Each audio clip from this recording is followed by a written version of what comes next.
Welcome to Pari and Saku's Corner. Let's start the magical story. कधी-कधी आयुष्यात अशी वेळ येते जेव्हा सगळीकडे अंधारच अंधार दिसतो. पण जर मनात आशा असेल तर चमत्कार घडायलाही वेळ लागत नाही. आजची गोष्ट आहे एका गरीब कुटुंबाची, जिथे गरिबी होती पण मन खूप श्रीमंत होतं. का छोट्याशा गावात एक छोटंसं कुटुंब राहत होते.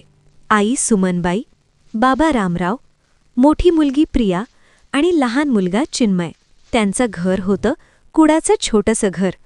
पावसाळ्यात छतावरून पाणी यायचं, थंडीत जमिनीवर थंडी चढायची, पण त्या घरात प्रेमाची ऊब मात्र नेहमी असायची. रामरावांचं छोटंसं शेत होतं, पण त्यातून फारसं पीक मिळत नव्हतं. सुमनबाई गावातल्या घरांमध्ये जाऊन भांडी घासायच्या, कामं करायच्या. कधीकधी घरात जेवणही नसतं, पण आई हसून म्हणायची, आज उपवास आहे बाळांनो. एके दिवशी रामरावांना खूप ताप आला. 2 दिवस ते शेतात जाऊ शकले नाहीत. घरात औषधासाठी पैसे नव्हते. सुमनबाईंनी घरातलं शेवटचं 5 रुपयांचं नाणं काढलं, पण डॉक्टरची फी होती 50 रुपये.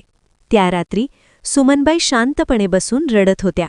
रामराव हळू आवाजात म्हणाले, सुमन, देव आहे, तो बघतो रे आपल्याला.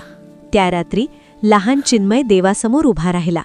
त्याने हात जोडले आणि म्हणाला, देवा, माझ्या बाबांना बरं कर, आम्हाला दुसरं काही नको. दुसऱ्या दिवशी सकाळी प्रिया गाईसाठी गवत घेऊन येत होती. रस्त्यात पिंपळाच्या झाडाखाली तिला काहीतरी चमकतंय असं दिसलं. ती जवळ गेली आणि तिला दिसली एक छोटीशी लाकडी पेटी. पेटी जुनी होती, पण खूप सुंदर. त्यावर सोन्याच्या अक्षरात लिहिलं होतं, जो सत्याने उघडेल त्याला त्याची एक इच्छा पूर्ण होईल. प्रिया ती पेटी घरी घेऊन आली. सगळे तिच्याकडे पाहत होते, पण पेटी उघडत नव्हती. रामराव म्हणाले, प्रिया, तू उघड, तू ती आणली आहेस. प्रियाने डोळे मिटले आणि मनात प्रार्थना केली, देवा, माझ्या आईबाबांचं आयुष्य चांगलं होऊ दे, माझा भाऊ शिकू दे. आणि अचानक पेटी उघडली. पेटीत एक सोनेरी कागद होता. त्यावर लिहिलं होतं, तुमच्या शेताच्या दक्षिण बाजूला 5 हात खोल खणा. प्रिया आणि चिन्मय शेतात गेले आणि खणायला सुरुवात केली. थोड्या वेळानी कुदळीला काहीतरी कठीण लागलं. माती काढल्यावर त्यांना दिसली एक मोठी मडकी. त्या मडक्यात होत्या जुन्या काळातील चांदीच्या मोहरा. सरकारी मदतीने त्या विकल्या आणि शिंदे कुटुंबाला मिळाले जवळपास 25 लाख रुपये. सुमनबाई खाली बसल्या आणि आनंदाने रडू लागल्या. रामराव म्हणाले, देव खरंच आपल्याकडे पाहत होता. रामराव बरे झाले. प्रियाचं शिक्षण पुन्हा सुरू झालं आणि पुढे जाऊन ती नर्स झाली.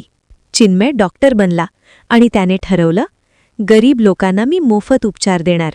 शिंदे कुटुंबाने गावात एक शाळा सुरू केली. त्या शाळेचं नाव होतं आशा विद्यालय. एक दिवस कोणीतरी प्रियाला विचारलं, तुम्हाला ती जादूची पेटी कुठे मिळाली? प्रिया हसली आणि म्हणाली, जादू पेटीत नव्हती, जादू आपल्या मनात होती. आपण कधीही हार मानली नाही, म्हणून देवाने मदत केली. लक्षात ठेवा, गरिबी खिशात असते, मनात नाही. ज्याचं मन श्रीमंत असतं त्याला देव कधीच रिकाम्या हाताने पाठवत नाही.